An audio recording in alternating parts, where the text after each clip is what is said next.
உலகில் மற்றைய உயிரினங்களுக்கு இல்லாத ஒரு பெருமை, வாழ்க்கையில் சிந்திப்பதன் மூலம் தன்னுடைய அறிவை சேமித்து வைத்து கொள்ளக்கூடிய வல்லமை மனித குலத்துக்கு கிடைத்திருக்கிற பெரிய வரம். ரிக்வேதம் என்பது ஏறத்தாழ 4000 ஆண்டுகளுக்கு முன்பு ஒழுங்குபடுத்தப்பட்ட ஒரு நூலாக இருக்க வேண்டும் என்று ஆய்வறிஞர்கள் கருதுகிறார்கள். ஒரு சில பேர் 10,000 12,000 வருடம் என்று கூட அதற்கு கணக்கு சொல்லுகிறார்கள். என்றாலும் 4000 ஆண்டுகளாக சவுண்ட் குறைச்சி வைங்க, கூட்டாதீங்க, சவுண்டை குறைச்சி வைங்க. 4000 ஆண்டுகளாக அறிவை தொகுத்து அதை அடுத்த தலைமுறைக்கு கொடுக்க வேண்டும் என்ற அக்கறையோடு மனப்பாடம் செய்து அதை மற்றவருக்கு மாற்றி கொடுத்து பலவிதமான அந்த அக்கறையோடு அறிவை சேகரிக்க வேண்டும் என்ற எண்ணத்தோடு வேதங்கள் ஒரு புறத்தில் இந்திய நாட்டில் சேகரிக்கப்பட்டன. ஆனால் வேதங்களுக்கு பின்னாலே வந்து தோன்றிய பல்வேறு அறிஞர்கள், சிந்தனையாளர்கள் வேதத்திலிருந்து சில கருத்துக்களுக்கு முரண்பட்டு மாறுபட்டு சிந்திக்க தொடங்கினார்கள். ஆனால் அவர்கள் அப்படி சிந்திப்பதை பின்னால் வந்த பல பேர் புரிந்து கொள்ளுகிற போது சரியாக புரிந்து கொண்டார்களா என்பது ஒரு கேள்விக்குறி. இப்போ ஒரு சின்ன உதாரணம் சொல்கிறேன், ரொம்ப எளிமையான ஒரு உதாரணம் சொல்கிறேன். ஒருவருடைய ஏழை தொழிலாளி ஒரு மில்லில் வேலை பார்க்குறார். அவருக்கு வாகன வசதி கிடையாது. பழைய காலம், கழுதையில் தான் அவர் வாங்கி கழுதையில் தான் போகணும். அப்படி ஒரு காலம். அந்த கழுதையில் அவர் புறப்பட்டு போய் வேலைக்கு போய் வீட்டுக்கு திரும்பி வரும்போது லேட் ஆகிடுது. அதுக்கு முன்னாடி அவர் நடந்து போயிட்டு வந்ததால் ரொம்ப லேட் ஆகுதுன்னு சொல்லி தான் ஒரு கழுதையை வாங்கினார். கொஞ்சம் சீக்கிரமாக வீட்டுக்கு வரலாம் அப்படிங்கிற ஐடியாவோட கழுதையை வாங்கினார். ஆனால் என்ன நடந்து போச்சு அப்படின்னு கேட்டால், இவர் ஆஃபீஸ் விட்டு வரத்துக்குள்ள கழுதை முதல்ல கிளம்பி வீட்டுக்கு வந்துடும். அவருடைய மனைவி கேட்டாங்க, நீங்கள் சீக்கிரமாக வரணுங்கிறதுக்காக தானே ஒரு கழுதையை ஏற்பாடு பண்ணோம், அப்படி நீங்கள் டயத்துக்கு வர்றதில்லையே அப்படின்னு அவர் கேட்டார். இவர் கழுதையை எப்படி ட்ரெயின் பண்ணியிருந்தார் அப்படின்னு கேட்டால், அந்த ஆஃபீஸில் சங்கு ஊதின உடனே ஆஃபீஸ் முடிஞ்சு எல்லாரும் வெளியே வருவாங்க, அதில் மேலே ஏறி இவர் உட்காந்து வந்துடுவார்னு அந்த கழுதை தானாக கண்டிஷன் பண்ணிக்கிச்சு. நாய், விலங்கு இது எல்லாமே அதுவாக ஒரு பழக்கத்துக்கு வரும். ஒரு மணி அடித்து சோறு போட்டிங்கன்னா மணி அடித்தா சோறு கிடைக்கும்னு பார்க்கும். இதுக்கு பேர் சைக்கலாஜிக்கலாக அதுக்கு என்ன பேர்னா கண்டிஷனிங், மைண்ட் கண்டிஷனிங் அப்படின்னு பேர்.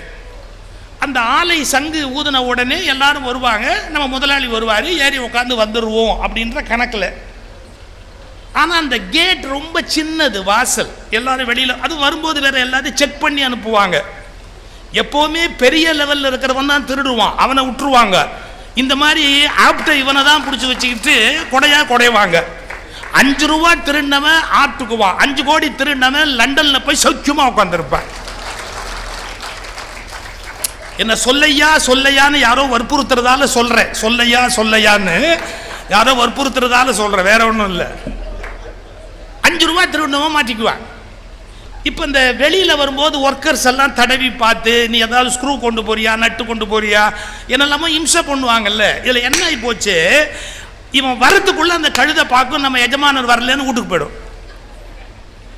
இந்த கழுதை வாங்கினதுக்கு அப்புறமும் அவன் லேட்டாக தான் வீட்டுக்கு வரான். இப்போ அவன் ஒய்ஃபுக்கு எவ்வளவு கோபம் வரும். ஒரு கழுதையை வேற உனக்கு நான் துணைக்கு அனுப்புகிறேன் அவன் சொல்கிறா, அப்பவும் டயத்துக்கு வரணும்னு உனக்கு தெரியலையேன்னு அவன் சொன்னான். நான் புரிய வைக்கிறது பெரிய கஷ்டமாக இருக்குது.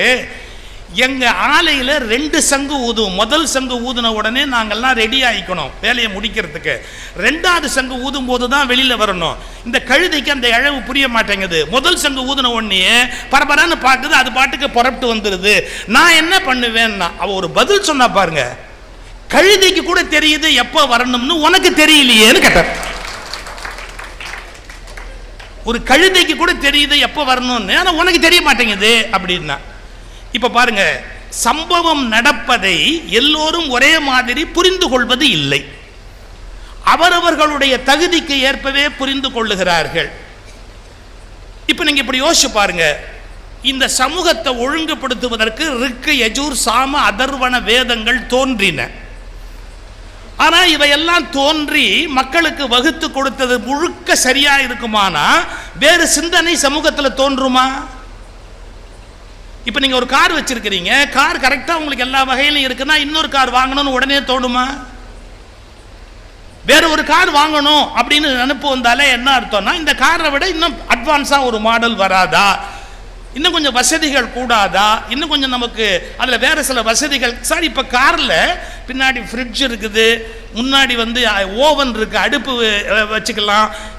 கார்லேயே வந்து நீங்கள் காரையே கல்யாணம் பண்ணிக்கலாம். இப்போ காருக்காக பல பேர் கல்யாணம் பண்ணுறான், நான் சொல்றது காரையே கல்யாணம் பண்ணிக்கலான்ற வச்சுங்க. அந்த அளவுக்கு அட்வான்ஸ் மாடல் வந்துகிட்டே இருக்கு.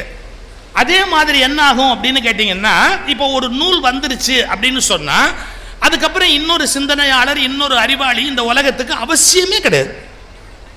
எப்போ அது பெர்ஃபெக்டா பயன்படும்னு சொன்னா இன்னொன்று வரத்துக்கு வாய்ப்பு இல்லை. இப்போ வேதங்களுக்கு அப்புறம் யார் புறட்டா அப்படின்னு கேட்டா புத்தர் அப்படின்னு ஒருத்தர் புறப்படுறார். அந்த புத்தர் என்ன பண்றாரு, வேதம் சொல்லி கொடுத்த பல கருத்துக்களை அப்படியே தூக்கி அலாசம் அந்த பக்கம் தூக்கி போட்டார். அது வரைக்கும் அது என்ன சரியான வாழ்க்கை முறை அப்படின்னு இந்தியாவில் கற்றுக் கொடுத்துக்கிட்டு இருந்ததோ, இந்தியாவில் எது சிறந்தது சரியான வாழ்க்கை முறைன்னு சொல்லிச்சோ, அப்படியே ஒரு நெம்புகோலை வச்சு தூக்கி போடுற மாதிரி அப்படி தூக்கி அந்தாண்ட போட்டார் அவர் பாட்டுக்கு.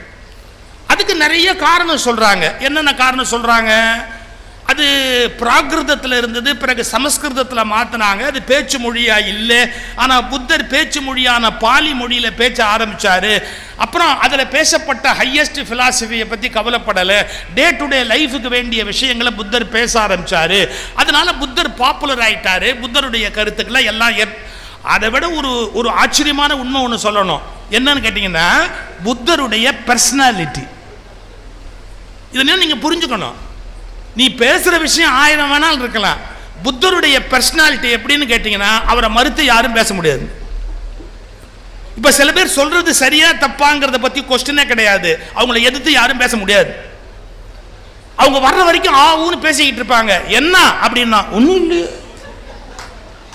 ஏன்? பர்சனாலிட்டி, ஆரா, அவங்களுடைய ஆரா அப்படி. அந்த ஆராவை யாரும் பீட் பண்ண முடியாது. இதெல்லாம் இருக்கு. ஏன்னா அவங்களுடைய பியூரிட்டி, உள்ளத்தில் இருக்கிற அந்த ஒளி, உள்ளத்தில் ஒளி உண்டானால் வாக்கினிலே ஒளி உண்டாகும் நான் பாரதி. அது மாதிரியான ஒரு ஆரா, ஒரு பர்சனாலிட்டி புத்தர். எழுதுறான், புத்தர் ஒரு ஊர்ல இருந்து நடந்து அடுத்த ஊருக்கு போறாருன்னா 6 மைலுக்கு அவருடைய ஆரா போகுங்கிறான். புத்தருடைய அந்த ரேடியேஷன், புத்தர் ஒரு ஊர்ல இருந்து புறப்பட்டு அடுத்த ஊருக்கு போறாரு அப்படின்னா 6 மைலுக்கு அவருடைய ரேடியேஷன் போகும் அப்படிங்கிறான். நீங்க நம்புறது கஷ்டம். டாக்டர் அவ்வை நடராஜன் அப்படின்னு தமிழ் துறையில பெரிய செக்ரட்டரியா இருந்தாரு, தமிழ் பல்கலைக்கழக துணைவேந்தரா இருந்தாரு, எங்களுக்கு முன்னாடி பேச்சாளராக இருந்து எங்களெல்லாம் வழிகாட்டினவர் டாக்டர் அவ்வை நடராஜன். அவர் ஜப்பான் போனாரு. ஜப்பானுக்கு போன இடத்துல புத்தருடைய கோயிலுக்கு கூட்டிட்டு போறாங்க ஒரு டிரான்ஸ்லேட்டர். அவருடைய இங்கிலீஷ் தமிழை ஜப்பானிய மொழியில டிரான்ஸ்லேட் பண்றதுக்காக கவர்மெண்ட் ஒரு டிரான்ஸ்லேட்டர் கொடுத்துருக்காங்க. அந்த டிரான்ஸ்லேட்டர் அவர் எங்க இடத்த பார்க்கணும் அப்படின்னு கேட்டு புத்தருடைய கோயிலை பார்க்கணும், அந்த ஊர்லயே பெரிய புத்தர் கோயிலுக்கு போகணும்னு அந்த அம்மா கூட்டிட்டு போறாங்க அவரை. நீங்க நம்புறது கஷ்டம். எப்படின்னு கேட்டா புத்தருடைய அந்த கோயில் முழுக்க தங்க காசு இறங்கி கிடக்குது. தங்கம், வைரம், அந்த நாட்டோட காஸ்ட்லியான அந்த நாணயங்கள் அதெல்லாம் கீழே அப்படி அப்படியே கிடக்குது, எல்லா இடத்துலையும் கிடக்குது. அவ்வை நடராஜனால அதை பார்த்து அதிர்ச்சி ஆயிட்டாரு. உண்டியல்ல காசு போடல, அப்படியே தெருவில் அந்த சன்னதியை சுற்றி இறைச்சிருக்கிறாங்க எல்லாம். அவர் நம்ம இந்தியாவிலேருந்து போயிருக்காரா? காசு இறஞ்சி கிடக்குதா? மனசு உடனே அமைதி இழந்துருமா? உடனே அந்த பொண்ணுகிட்ட கேட்டாரு, எம்மா எவ்வளவு பெரிய காசு தங்கம் எல்லாத்தையும் இப்படி இறைச்சி போட்டிருக்காங்க, புத்தருக்கு முன்னாடி எல்லாம் இப்படி கொட்டி போட்டு வச்சிருக்கிறாங்க, இதை யாரும் திருட மாட்டாங்களான்னு கேட்டார். இது யாரும் திருட மாட்டாங்களா? ஏன்னா சிசிடிவி கேமராலாம் இல்லை அங்க. சிசிடிவி கேமராவிலேயே கர்ச்சீஃபை போட்டு மூடிட்டு நம்மால் அமுக்குறான். இன்னும் சிசிடிவி கேமராவையே திருடிக்கிட்டு போடுறான். அவர் கேட்கிறாரு ஒரு நார்மலான கொஸ்டின், ஏமா இங்க ஒண்ணுமே இல்லை, வாட்ச் பண்ண ஆள் இல்லை, இவ்வளவு பணம் இங்க இறங்கி கிடக்குது, தங்கமும் வெள்ளியுமா, அது எப்படிமா யாரும் திருட மாட்டாங்களான்னு கேட்டாங்க. சார் நீங்க நம்புனா நம்புங்க, நம்பாட்டி போங்க. அந்த ஜப்பானிய பொண்ணு ஒரு கோபத்தோட திரும்பி அப்பு நடராஜனை பார்த்து ஒரு கேள்வி கேட்டா, அது சரி, புத்தருடைய சன்னதியில வந்து திருட்ட பற்றிய சிந்தனை உனக்கு எப்படி வந்ததுன்னு கேட்ட. திருடுறது அப்படிங்கிற எண்ணம் இந்த புத்தருடைய சன்னதியில வந்து உனக்கு எப்படி வந்தது? ஒரு கெட்ட எண்ணமே உனக்கு வந்திருக்க கூடாது, உனக்கு டிரான்ஸ்லேட்டரா என்னால இருக்க முடியாதுன்னு கோச்சிட்டு போயிட்டார். இது அப்படிதான் எனக்கு சொன்னாரு. எப்பவுமே நான் போனவங்களை தான் கோட் பண்ணுவேன். வேணும்னா நீங்க அங்க போய் கேட்டுவாங்க, இதெல்லாம் உண்மையா பொய்யான்னா நீங்க போய் கேட்டுவாங்க. நான் இப்போதைக்கு போறதா இல்லை, நான் பொய் சொல்ல மாட்டேன். ஆனா அது அதை விட முக்கியமான விஷயம். அப்பா சொன்னார், அப்பா தம்பி என்ன என்னமோ பண்ண மாதிரி ஆகி போச்சுப்பா அவ கேட்ட கேள்வி. இந்த இடத்துல வந்து திருட்ட பத்திய எண்ணம் உனக்கு எப்படி வந்தது? புத்தருடைய சன்னதிக்கு முன்னாடி வரலாமா அப்படின்னு கேட்டா. என்ன அர்த்தம்? புத்தருடைய பர்சனாலிட்டி அப்படிங்கிறது எப்படின்னு கேட்டா, நல்லெண்ணங்கள், மறந்தும் பிழையான எண்ணங்கள் கிடையாது. ஆறா அதை தான் சொன்னா, 6 மைலுக்கு புத்தருடைய ஆறா. ஓஷோ எழுதுறார், உலகத்தில் எவனையுமே நம்பி ஒத்துக்காத ஆளு ஓஷோ. அவர் சொல்றாரு 6 மைல்ஸ் அவருடைய ரேடியஸுக்கு அப்படி போகும் புத்தருடைய ஆறா.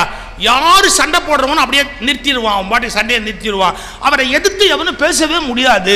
ஸோ புத்தர் வந்து அப்படியே வேதத்தை எடுத்து பாருங்க, அதுல சொன்ன எத்தனையோ யாகம் யஜ்ஞம் இது எல்லாத்தையும் அப்படியே எடுத்தாரு, தூக்கி அந்த அப்படியே போட்டு யாகம் நடக்குது. யாகத்துல பசுவை, அந்த யாக பசுனா ஆடுதான், யாக பசுவும் ஆடை வெட்ட போறாங்க. ஆடை வெட்டுறதுக்கு போகும்போது புத்தர் கேட்டாரு, இது எதுக்காக இந்த ஆட்டை வெட்டுறீங்க, இந்த யாகத்துல போட்டு எதுக்கு வெட்டுறீங்கன்னு கேட்டார். உடனே அங்க அந்த யாகத்தை பண்ணி வைக்கிறவர் சொன்னாரு, இந்த ஆடை இதுல வெட்டி போட்டா சொர்க்கத்துக்கு போவோம் அப்படின்னு. அடுத்த கேள்வி கேட்டாரு, அப்படி போறதா இருந்தா உங்களை கூட வெட்டி போட்டுடலாமே, அப்ப ஈஸியா நீங்க சொர்க்கத்துக்கு போயிடலாமே, எதுக்கு இவ்வளவு கஷ்டப்படணும் அனாவசியமா? உங்களை போடுறதுக்கு முன்னாடி இதெல்லாம் ஏற்பாடு பண்ணி வச்சிருக்காரு மகாராஜா, அவரை வெட்டி போடலாம், அவர் பொண்டாட்டியை வெட்டி போடலாம், எல்லாருமா சொர்க்கத்துக்கு ஈஸியா போலாமே, எதுக்கு ஒரு ஆட்டை வெட்டி போட்டு அதை சொர்க்கத்துக்கு அனுப்புறீங்க? ஆட்டுக்கு சொர்க்கத்துல புல்லு கிடைக்காது, ஆனா உங்களுக்கு தான் அங்க வேலை இருக்குது, அதனால யாருல இருந்து ஆரம்பிக்கலாம்னு கேட்டார். முதல்ல யாரை வெட்ட ஆரம்பிக்கலாம் எல்லாம் கண்டு அப்படியே கிளம்பிட்டேன். இப்போ புத்தருடைய இந்த புரட்சிக்கு முன்னாடி யாரும் நிக்க முடியல. இதை எப்படி எடுத்துக்கிட்டாங்க தெரியுமா? இப்போ இதான் சொல்ல வந்தேன். அந்த சங்கு ஊதுற கதையில கழுதையை பத்தி சொன்ன பாருங்க, இப்ப எப்படி எடுத்துக்கிட்டாங்க தெரியுங்களா?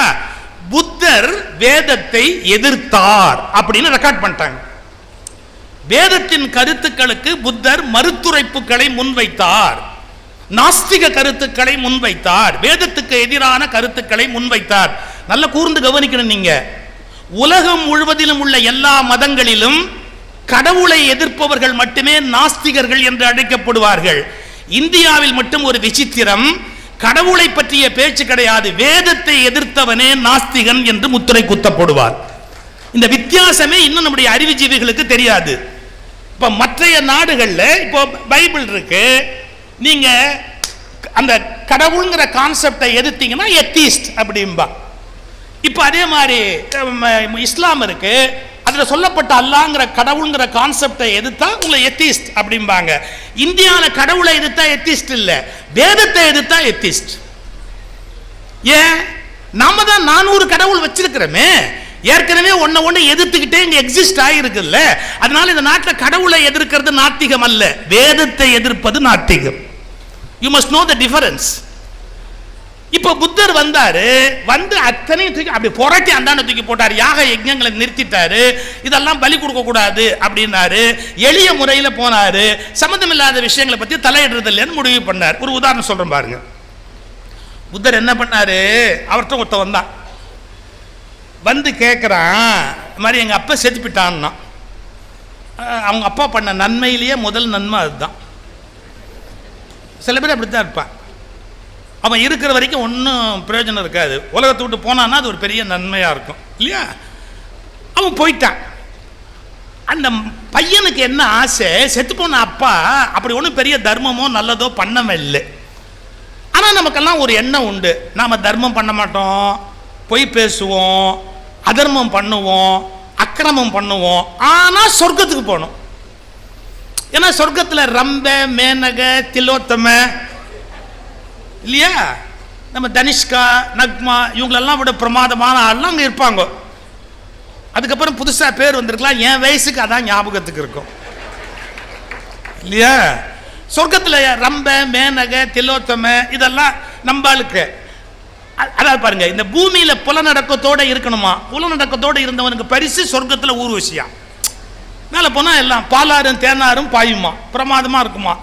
சக்கரவியாதி உள்ளவங்க கூட அஸ்வின் மைசூர் பாக்கு சாப்பிடலாம். ஆச்சுங்களா? கணக்கு இருக்குதா? ஸோ சொர்க்கத்துக்கு போகணுங்கிற ஆசையில் என்ன பண்ணா, கூப்பிட்டான். யாரை கூப்பிட்டான்? ஒருத்தரை கூப்பிட்டான். எங்கள் அப்பாவை சொர்க்கத்துக்கு அனுப்பணும், நீங்கள் தான் அனுப்பி வைக்கணும். ஏன்னா இப்போ கேட் பாஸ் சில பேர்த்து தானே இருக்கு. சொர்க்கத்துக்குலாம் அனுப்பணும்னா எல்லாருக்கும் போக முடியாது. கேட் பாஸ் எல்லாத்தையும் கிடையாது.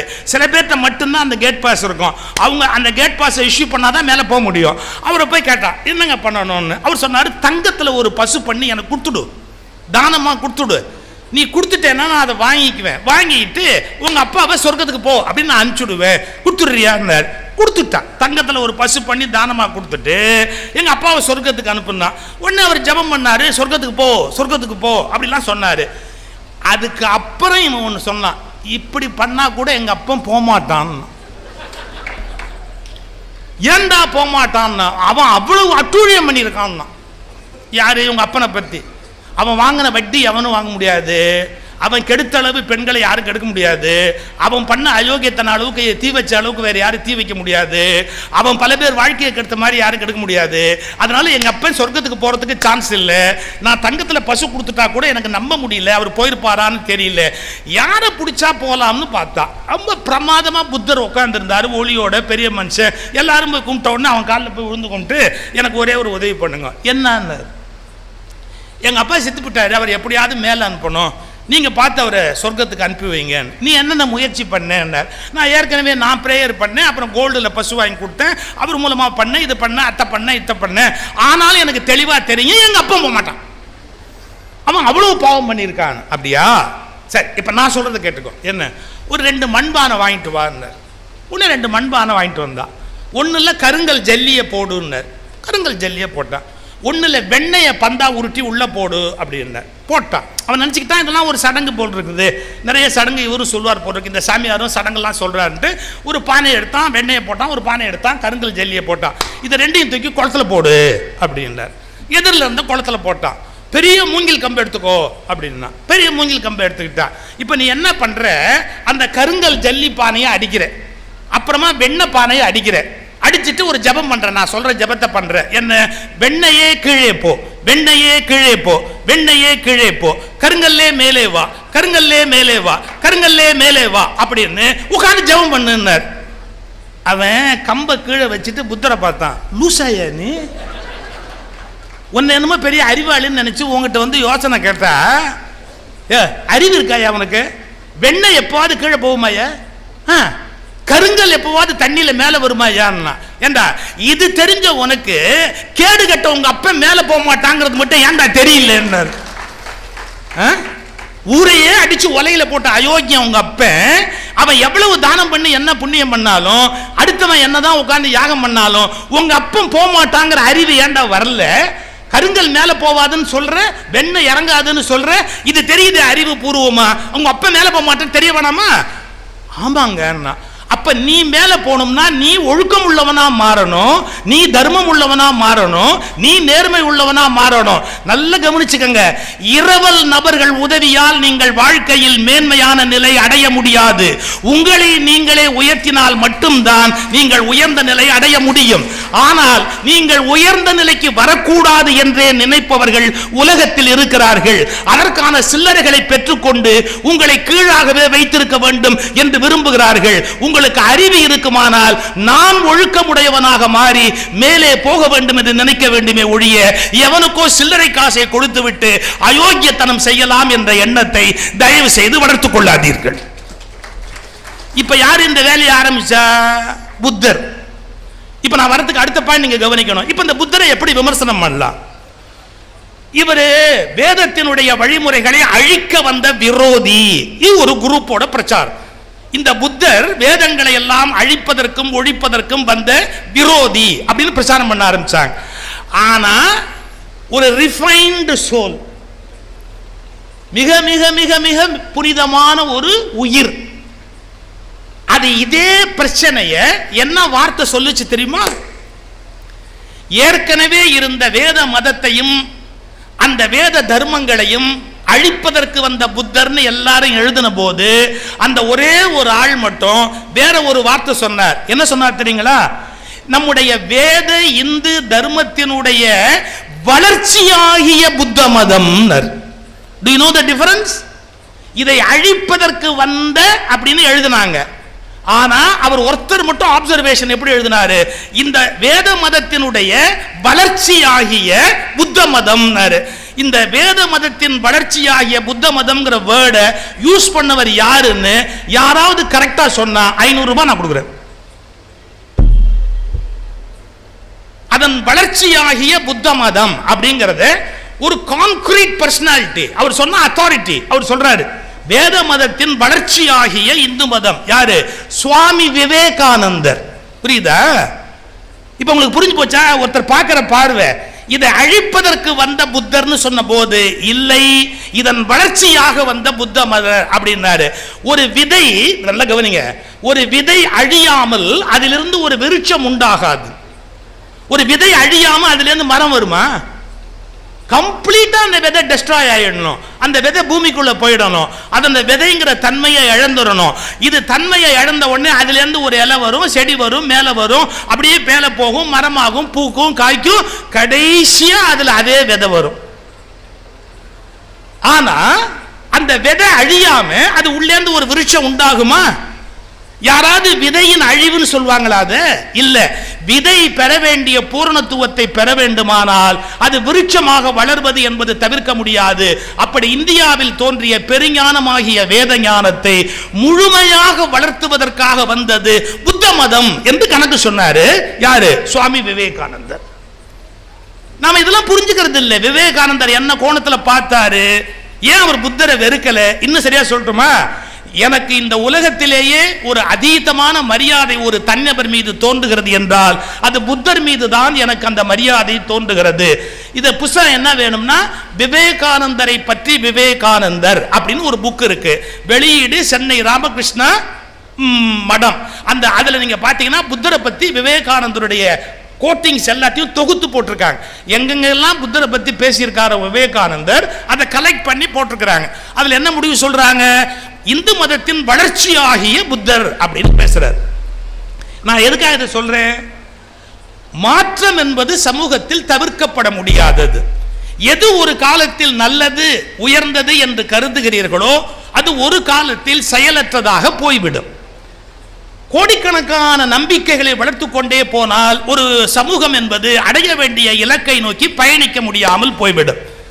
அப்போ ஒரு உண்மையை தேடுகிற போது, உண்மையை உண்மையாக தேடுகிற போது உங்கள் சிந்தனை போக்கு வேறாக இருப்பது தவிர்க்க முடியாதது. சார், உண்மையாகவே வேத காலத்தில் இது ஒரு புத்தகம் சார், ரிக்வேத சமூகம் அப்படின்னு சுந்தர சோழன் ஒருத்தர் எழுதியிருக்கிறார். கிட்டத்தட்ட அதை அப்படியே எடுத்து சாறு புழிஞ்சு என்ன நடந்தது அப்படின்னு. வேத காலத்தில் பெரிதாக கொண்டாடப்பட்ட கடவுள் இந்திரன். ஏன்னா அது போர்க்காலம், ஒருத்தர் அடிச்சு வளர வேண்டிய ஒரு காலம். அதனால வலிமையை ஏற்படுத்துவதற்காக இந்திரனை ஸ்லாகித்து நிறைய ரிக்கு, அதுக்கு ஏன் ரிக்குன்னு பேர்னா அந்த பாட்டு அந்த அமைப்பு இருக்கு, அதுக்கு ரிக்குன்னு பேர். அந்த ரிக்குகள் நிறைய உடையது ரிக்வேதம்னு பேர். அதுல வலிமை வாய்ந்தவனாக இந்திரன் கொண்டாடப்படுகிறார். பசுக்களை கொடு, எனக்கு மழையை கொடு, எனக்கு செல்வத்தை கொடு, நல்ல சந்தானத்தை கொடு, இப்படி எல்லாம் வேண்டுகிற வேண்டுதல்களை அடிப்படையாக கொண்டு இந்திரன், வருணன், வாயு, இது மாதிரி இதெல்லாம் தீசிஸ்ல தான் நீங்க படிக்க முடியும். நான் ஒரு மேடையில் சொல்ல முடியாது, போர் அடிக்கும். எடுத்து படிச்சு பார்த்தோம்னா வேத காலத்தில் பேசப்பட்ட கடவுள் கொள்கை என்பது என்ன அப்படிங்கிறத நம்ம புரிஞ்சுக்கலாம். அது ஒரு பக்கம் அப்படியே இருக்கட்டும். ஆனா இதுல இருந்து நாம வளரணும்னா ஒரு விஷயத்தை கண்டுபிடிக்கணும். அப்பதான் உபநிஷதங்கள் தோன்றுகின்றன. எப்படின்னு கேட்டா இது என்ன ஒண்ணுக்கு ஒண்ணு கான்ட்ரோவர்சியா இருக்கு. அத தீசிஸ், ஆன்டி தீசிஸ், சிந்தசிஸ். தீசிஸ்னா ஒரு கோட்பாடு, அதுக்கு எதிர்கருத்து ஒன்று உண்டாகும். That is called anti thesis. Thesis ஒரு கொள்கை முன்வைப்பார்கள், அதை எதிர்த்து ஒருத்தர் ஒரு கொள்கையை வைப்பார், ஆன்டி தீசிஸ். அப்புறம் ரெண்டு இணைச்சு ஒரு காலத்தை கண்டுபிடிப்பாங்க, தட் இஸ் கால்ட் சிந்தசிஸ். ரெண்டுக்கும் இடையில என்ன பொருந்தி போகுது அப்படிங்கறத கண்டுபிடிக்கிறது சிந்தசிஸ். அதுதான் ஞானத்தினுடைய அடையாளம். அப்படி வேத காலத்தில் இருக்கிற முரண்பாடுகளை எல்லாம் எடுத்து ஆராய்ஞ்சு உபநிஷதங்கள் அப்படின்னு ஒன்று கொண்டு வராங்க. எப்பா வெவ்வேறு கடவுளாக சொன்னால் கூட எல்லாம் ஒன்று தான்ப்பா, எல்லாத்துக்கும் மூலம் ஒன்றா தான் இருக்கணும். நம்ம பஞ்சபூதங்களையும் பெருசாக நினைச்சோம், இந்த பஞ்சபூதங்களுக்கு மூளை எல்லாம் மூலமாக ஒன்றே ஒன்று தான் இருக்க முடியும், அது பிரம்மமாக இருக்கணும் அப்படிங்கிற ஒரு மெச்சூரிட்டி, ஒரு டெவலப்மெண்ட், ஒரு எவல்யூஷன் உள்ள ஏற்படுது. இப்போ இதை நாம் உள்ளபூர்வமாக நாம் புரிந்து கொள்ள தொடங்கணும்னு வச்சுக்கோங்க, அதை தெளிவாக நாமளே கற்றுக்கிட்டோம் அப்படின்னு வச்சுக்கோங்க, நம்ம எவ்வளவு பெரிய வளர்ச்சியை நோக்கி போகலாம். ஒரு சின்ன உதாரணம் சொல்றேன். 2 பேர் விவசாயி, இனி போற போக்கு பார்த்தா விவசாயியே 2 பேர் தான் இருப்பாங்க. 2 பேர் விவசாயி காலையில் வயலுக்கு போறாங்க, அதிகாலையில் வயலுக்கு போய் வேலை செய்யலான்னு போறாங்க. இது ஒரு இங்கிலீஷ் கதை. ஆனால் 2 பேரும் போய் வயலில் வேலை செய்யலாமா, அப்போ இன்னும் அந்த கதிரவன் கூட விழிச்சு மேலே வரல, ஒரு கல், அந்த கருக்கிருட்டு நேரம். இந்த பாருங்க, இப்படி வரப்பு, இந்த பக்கம் இவனுடைய வயல், இந்த பக்கம் அவனுடைய வயல். இவன் கொத்தி வேலை செய்யறான், அவன் கொத்தி அங்க வேலை செய்யறான். கால நேரத்தில் ஒரு பைப்பர், நம்ம ஊர்ல புல்லாங்குழல் வாசிக்கிறவன், தம்புரா வாசிக்கிறவன், அது மாதிரி பைப்பர்ங்கிறது இங்கிலீஷ்ல ஒரு பழக்கம். பைப் வாசிக்கிட்டே போவாங்க. ஒரு பைப்பர் பைப் வாசிக்கிட்டே அந்த வரப்புல நடந்து போறான். அப்படியே அந்த பைப்பர் போறான். இந்த பக்கம் இருக்கிறவன் அவன் இசையில மயங்கி அவனை இப்படி பார்த்தான், அந்த பக்கம் இருக்கிறவன் அவனுடைய இசையில மயங்கி இப்படி பார்த்தான். 2 பேரும் ஒரு 15-20 நிமிஷம் அவனுடைய இசையை ரசிச்சு பார்த்தாங்க. முடிஞ்சிருச்சா? அதுக்கு அப்புறமா அவங்க வேலை பார்த்தாங்க. வேலை முடிஞ்சது. எங்க விவசாயி எல்லாம் வேலை முடிஞ்ச உடனே எங்க போவாங்க?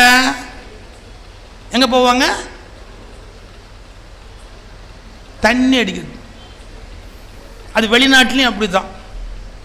உழைச்சாங்கல்ல, தண்ணி அடிக்கிறதுக்கு போவாங்க. சாயங்காலம் ஆச்சு, 2 பேரும் நேரம் தண்ணி அடிக்கிறதுக்கு போனான். இந்த தண்ணி அடிக்கிறதுல இருக்கிற பிரச்சனை என்னன்னு கேட்டா, தண்ணி அடிக்கும் முன், தண்ணி அடித்த பின், டூயல் பர்சனாலிட்டி. தண்ணி அடிக்க அப்படியே உள்ளேருந்து ஒரு ஆள் கிளம்புவார், அப்படியே ஒரு மாதிரி வித்தியாசமா கிளம்புவார். உள்ளேருந்து முதல் பெக்கு வரைக்கும் தான் இவர் போடுவார், அப்புறமா பெக்கு இவரை போட ஆரம்பிக்கும் இல்லையா? அப்படியே வந்தவன் சொன்னான், அந்த காலையில் ஒருத்தன் பைப்பு வாசானே, அவன் ஒரு பச்சை தொப்பி போட்டிருந்தானே, அந்த தொப்பி என்ன பிரமாதமான ஆரம்பிச்சான் அவன். இவன் சொன்னான், டே கண்ணவிஞ்ச மூதேவி, உனக்கு காது தான் கேட்காதுன்னு நினைச்சேன், கண்ணும் தெரியாதுன்னு இப்பதான்டா தெரிஞ்சுக்கிட்டேன். அவன் சேப்பு தொப்பி போட்டிருந்தான்டா, அறிவு கெட்ட நாயே, உன்னை ஏன் உன் பொண்டாட்டி மதிக்கிறது இல்லைன்னு எனக்கு இப்பதான் தெரியுதுன்னா. தேவையாது, எவனையுமே பொண்டாட்டி மதிக்க மாட்டாங்கிறது தான் யூனிவர்சல் தியரியை ஒழிய, ஒன்னவும் பொண்டாட்டி மதிக்கலேன்னு ஒரு புதுசாக ஒரு ஆராய்ச்சி வேணுமா என்ன? எவன் பொண்டாட்டியுமே புருஷனை மதிக்க மாட்டான். இது ஒன்றும் உலக நேச்சுரல் லா. இப்போ பாருங்க, அவன் எங்க போறான் பாருங்க. அடுத்த வார்த்தை, கண்ணவிஞ்ச மூதேவி, உனக்கு சிவப்பு எதுன்னு தெரியல, கலர் என்னன்னு தெரியல, அவன் சிவப்பு தொப்பி போட்டுன்னா உனக்கு கண்ணு தான் தெரியாது, உனக்கு காது தான் கேட்காதுன்னு நினச்சிக்கிட்டு இருந்தேன், இப்போ கண்ணும் தெரியலன்னு தெரிஞ்சுக்கிட்டேன். இதனால தான் உன் பொண்டாட்டி உன்னை மதிக்க மாட்டேங்கிறான். அடுத்த வார்த்தை, என் பொண்டாட்டி பத்தி பேசினா கொன்னுடுவேன் அப்படின்னா. போட அவ யோகியது எனக்கு தெரியாதான்னா போச்சு. 2 பேரும் கட்டி புரண்டு சண்டை போட்டு பிச்சு ஒத்த அந்த டேபிளை தள்ளி, நம்ம தமிழ் படங்கள்லாம் சண்டை நடக்குமே அது மாதிரி கண்ணாடியில் போய் குதிச்சு எல்லாம் பண்ணி அமக்கலம் பண்ணும்போது, அதே இடத்துக்கு சாராயம் குடிக்கிறதுக்கு பைப்பர் வந்தான். அவனை பார்த்த உடனே 2 பேரும் ஷாக் ஆயிட்டான். இவன் தானே காலில் வந்தான், நான் சொன்னது உண்மையா, நீ சொன்னது உண்மையான்னு பார்த்துடலாம் பார் அப்படின்னு. அவன் தொப்பியை கழட்டி இப்படி வச்சான். சார், பாதி பச்சை பெயிண்ட் அடிச்சிருக்கு, பாதி சிவப்பு பெயிண்ட் அடிச்சிருக்கு தொப்பி. இவன் 2 பேரும் எப்படி பார்த்தா, பச்சை இல்ல சிவப்பு, சிவப்பு இல்ல பச்சை, ஐயோ பாதி 2 பேரும் கட்டி தழுவணும். அண்ணன் தெரியாம நாம 2 பேரும் சண்டை போட்டோம். இந்த மூதேவியால் தான் நமக்கு பிரச்சனை. யாரு? அவனை. இவனால ஒத்துமையா இருந்த நாம அனாவசியமா சண்டை போட ஆரம்பிச்சோம். இவனை உதைச்சு இந்த இடத்த விட்டு முதல்ல வெளியே துரத்தணும் அப்படின்னு அவன் தொப்பியை புடுங்கி அதை காலில் போட்டு தேய்ன்னு தேய்ச்சு அவனை 4 சாத்தி, இந்த தொப்பியால் தாண்டா எங்களுக்குள்ள பிரச்சனை வந்தது, அதை தூக்கி அப்படி விசிறி எரிஞ்சாம் பாருங்க. அது நேராக போய் வாசல்ல இருந்து ஒரு தண்ணி தொட்டிக்குள்ள விழுந்தது. இவன் 2 பேரும் பார்த்தான், அண்ணா இனிமே நமக்குள்ள சண்டை இல்லை, நம்ம தெரியாம சண்டை போட்டோம், வா வாசலுக்கு போலான்னு இந்த தண்ணி தொட்டி வழியா போனா அந்த தொப்பி தண்ணிக்குள்ள விழுந்ததுல இடத்துல சிவப்பு கலரும் போயிடுச்சு, பச்சை கலரும் போயிடுச்சு, விளவிளேல்னு இருக்கு. நிறமில்லாத ஒன்றை பச்சை என்று ஒருவன் சண்டையிட்டான், நிறமில்லாத ஒன்றை சிவப்பு என்று ஒருவன் சண்டையிட்டான். அதை நன்றாக விளக்கிய பிறகு அது நிறமற்றது என்பது விளங்கியது. அதுபோல் எதுவும் இல்லாத கடவுளை ஒருவன் தன் மதத்து கடவுள் என்றான், இன்னொருவன் தன் மதத்து கடவுள் என்றான். இந்த மூடர்களுக்கு ஒன்று விளங்கவில்லை. இந்த மதங்களுக்கெல்லாம் அப்பாற்பட்டதுதான் கடவுள் என்பது இந்த அறிவற்ற மூளையற்ற இந்த மனிதர்களுக்கு புரியவே இல்லை. வாழ்நாள் முழுவதும் சண்டை போட்டுக் கொண்டே இருக்கிறார். கொஞ்சம் ஒரு தெளிவு வந்துருச்சுன்னு சொன்னா என்ன கண்டுபிடிப்பா? ஒரு எல்லைக்கு மேல இந்த நாம சொல்ற இந்த கடவுள் இதெல்லாமே கூடப்பா ஒரு எல்லைக்கு மேல அது மாற்றமுடையதாகத்தான் இருக்கணும். அது வேறு வகையான ஒரு ஒரு சிந்தனையைத்தான் நமக்குள்ள ஏற்படுத்தணும். இந்த உணர்வு நமக்கு வரணுமா இல்லையா? இப்போ நீங்க பாரதியை படிச்சிருப்பீங்க, பாரதியை கேட்டிருப்பீங்க. பாரதி தன்னுடைய வாழ்க்கையில முதல்ல எல்லா தெய்வங்களையும் பாடினா. ஆனா எல்லா தெய்வங்களையும் பாடிய பாரதி பின்னால் என்ன பாடினா? 1000 தெய்வங்கள் உண்டென்று தேடி அலையும் அறிவிலிகள். என்ற 1000 கடவுள் இருக்குன்னு அலையிறீங்களேடா, 1000 தெய்வங்கள் உண்டென்று தேடி அலையும் அறிவிலிகள். சுத்த அறிவே தெய்வம் என்று இன்னொரு இடத்துல சொல்றானா இல்லையா? அப்புறம் இன்னும் இதை விட தான் எதையெல்லாம் ஸ்லாகிச்சு பாடினானோ அதை பற்றிய மறுபரிசீலனை பண்றான். சாத்திரங்கள் பல தேடினேன், அங்கு சங்கை இல்லாதன சங்கையாம், பழம் கோத்திரங்கள் சொல்லும் மூடர்தம் பொய்மை குடையில் உண்மை கிடைத்திடுமோ. எல்லாரும் பழைய நூலை மேற்கோள் காணிச்சிட்டு இருக்கிறார். பாரதி அதை சிறந்து பாடி இருக்கிறார். வேதம் சிறந்த தமிழ்நாடுன்னு பாடினவன் தான் பாரதி. ஆனா அவன் என்ன சொல்றான்? மெல்ல பல தெய்வம் கூட்டி வளர்த்து வெறும் கதைகள் சேர்த்து. எப்படி எப்படி? மெல்ல பல தெய்வம் கூட்டி வளர்த்து வெறும் கதைகள் சேர்த்து பல கள்ள மதங்கள் பரப்புவோர்க்கு. கள்ள மதங்கள் யாருடைய வார்த்தை? பாரதியோட வார்த்தை. பல கள்ள மதங்கள் பரப்புவோர்க்கு ஓர் மறை காட்டவும் வல்லீரோ. அவங்க கொஞ்சம் ஆராய்ச்சி பார்த்தா ஒரு உண்மை புரிப்படும் அப்படிங்கிறா. இப்ப நீங்க கேள்விப்பட்ட கதைகள் அல்லது உங்களுக்கு சொல்லிக் கொடுக்கப்பட்ட கதைகள் அல்லது உங்கள் மத குருமார்கள் உங்களுக்கு போதித்தது, நான் எந்த குறிப்பிட்ட மதத்துக்கும் பேசவில்லை. எல்லா மதத்தவருக்குமே அவரவர் மதங்களில் இருக்கிற குறைகளை சொன்னால் கோபம் வந்து விடுகிறது. ஆனால் ஒரு உண்மை புரியவில்லை. நம்மிடத்தில் குறை இருக்கிறது என்பதை அவரவர்களாக கண்டுகொள்ள வேண்டும். இன்றைக்கு எல்லோரும் வெட்கம் இல்லாமல் அடுத்த மதத்தின் குறைகளை பேசுகிறார்கள். தங்கள் மதத்தில் அதைவிட அசிங்கமாக இருக்கிறது என்பதை பற்றி யாரும் உள்ளே திரும்பி பார்க்க மறுக்கிறார்கள். ஒரு அறிவுள்ளவன் முதல்ல என்ன பண்ணணும்? எங்கிட்ட என்ன தப்பு இருக்கு அப்படிங்கறத பார்க்கணும். உங்ககிட்ட என்ன தப்பு இருக்குங்கிறத பேச ஆரம்பிச்சா எங்கிட்ட என்ன தப்பு இருக்குன்னு நான் முதல்ல பார்க்கணுமா இல்லையா? சார், இந்த உலகத்திலேயே எல்லாருக்கும் பிடிச்ச வஸ்து எது தெரியுமா? எது? முகம் பார்க்குற கண்ணாடி தான். முகம் பார்க்குற கண்ணாடி தான். உலகத்திலேயே ஒவ்வொருத்தனுக்கும் பிடிச்ச விஷயம் என்னன்னா முகம் பார்க்குற கண்ணாடி. அதனால தான் ஒரு லிஃப்டரு ரொம்ப மெதுவாக மேலே போயிட்டே இருந்தது. எல்லாரும் எரிச்சல் பட்டாங்க. இந்த லிஃப்டை மாற்றலான்னா பல லட்சம் செலவாகும். ஒருத்தன் சொன்னான், அப்படிலாம் ஒன்றும் மாற்ற வேணாம், 4 பக்கமும் கண்ணாடி ஃபிக்ஸ் பண்ணுங்க உள்ள. எல்லாம் அவனவனை ரசிச்சுக்கிட்டு அது எவ்வளோ லேட்டாக போனாலும் கவலைப்படவே இல்லை. ஏன்னா அவனவனுக்கு அவன் மூஞ்சியை பார்க்குறதுல அவ்வளோ சந்தோஷம். இன்னொன்று சொல்லட்டுமா? இவன் பார்க்கும்போதே எப்படி பார்ப்பான்னா, முதல்ல பாருங்களேன், இப்படி காக்கா மாதிரி இப்படி தலையை சாய்ச்சி பார்ப்பான். அப்புறம் கொக்கு மாதிரி நேராக வச்சு பார்ப்பான். அப்புறம் ஆந்த மாதிரி அதை அப்படியே உருட்டுவான். அந்த தலையை ஆந்த இப்படியே உருட்டும். அதே மாதிரி அந்த அந்த தலையை உருட்டி, நான் உருட்டுறப்ப அப்படியே இருக்கும், அந்த தலையை அப்படியே உருட்டி இந்த பக்கமாக பார்ப்பான். அதாவது இந்த ஆங்கிள் சென்டர், அது இப்படி எல்லா ஆங்கிள்லையும் பார்ப்பான். ஏன் இத்தனை டிகிரியில் பார்க்குறான்? எந்த டிகிரிலையாவது அழகாக இருந்துட மாட்டோமான்னு ஒரு ஆசை தான். அது எந்த டிகிரியில் பார்த்தாலும் மூஞ்சி தான். ஒன்றும் அது முகர கட்டை, அது ஒன்றும் பண்ண முடியாது. ஆனாலும் மனுஷனுக்கு ஒரு ஆசை, நம்ம மூஞ்சியை பார்த்துக்கலான்னு. இப்போ நான் ஒன்று சொல்லட்டுமா? நீங்கள் அழகா இல்லைன்னு நான் சொன்னால் என்னை உதைக்க வருவீங்க. இல்லாமையே உதைக்க வரா. இப்போ நான் உங்களை யாரையாவது ஒருத்தரை கூப்பிட்டு, நீ அழகா இல்லை, உன் மூக்கு சப்பையா இருக்கு, உன் முடி இல்லை, வழுக்க விழுந்துரும், ஏதோ ஒன்று சொல்றேன்னு வச்சுங்க, உங்களுக்கு என் மேலே கோபம் வருமா வராத? மன்னிச்சுக்கங்க, கண்ணாடியும் அதே தான் சொல்லுது, உன் மூக்கு சப்பை அப்படின்னு. ஆனால் எப்படி சொல்லுது? மௌனமாக சொல்லுது, குறும்பா சொல்லுது. சரியா சொல்றதா இருந்தால் மனைவி மாதிரி சொல்லுது. இவன் எப்பாவது ரொம்ப பெருமையாக பேசினா அந்த அம்மா ஒன்றும் பதில் சொல்ல மாட்டாங்க. ஒரு சிரிப்பு சிரிச்சுட்டு அந்தாண்ட போவாங்க அப்படிம்பாங்க. நீ கெட்ட கயிறுக்கு இது வேற ஒன்று வேணுமா அப்படின்னு.